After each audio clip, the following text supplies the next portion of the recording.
आऊज़ु बिल्लाहि मिनश्शैतानिर्रजीम बिस्मिल्लाहिर्रहमानिर्रहीम।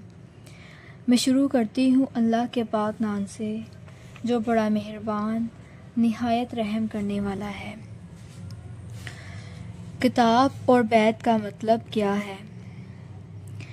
किताब का मतलब बहुत कुछ जानना और बहुत कुछ समझना है, और बिन किताब के किसी के नाम का भी पता नहीं चलता, तो किसी के दर्जे और मर्तबे का क्या पता चलेगा। इल्म आँखों की रोशनी है। बैत इल्म को अमल में लाने का सिलसिला शुरू करती है। एक उस्ताद इल्म पर दर्जा रखता है, जो इससे बढ़ता है तो वो अमल पर भी दर्जा रखता है।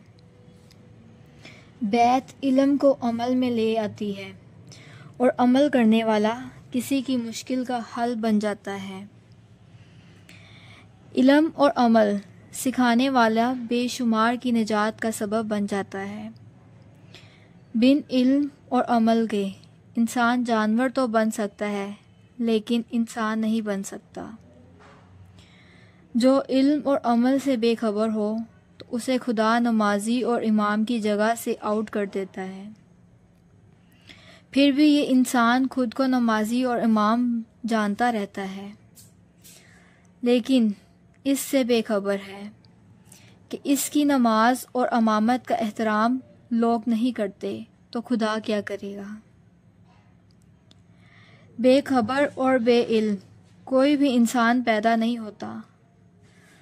अगर कोई पैदाइश में ऐसा है तो उसे किसी और से उम्मीद नहीं होती और किसी को उससे उम्मीद नहीं होती। हमारे जो बच्चे पैदा होते हैं और जब वो चलने फिरने के काबिल होते हैं तो हम उसे स्कूल की तरफ ले जाते हैं ताकि ये इल्म और अमल के रस्तों पर चलें।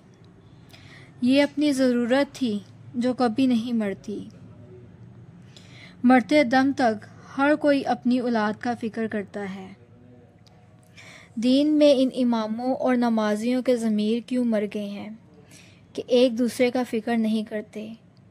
जब इमाम और नमाजी बेताल्लुक़ है तो ये ज़माने की क्या फ़िक्र करेंगे। किताब और बैत अमल में ले आने के बाद इंसान को खुदा की तारीफ़ के लिए ज़माने को सिखाना होता है। जो खुद से बेखबर है वो किसी को क्या सिखाएगा। ए अल्लाह, जिस तरह आपने हमें ये कलाम अता फ़रमाया है, इसी तरह हम सबको इस पर ख़ास अमल करने की भी तौफ़ीक़ अता फ़रमा। आमीन आमीन सुम आमीन।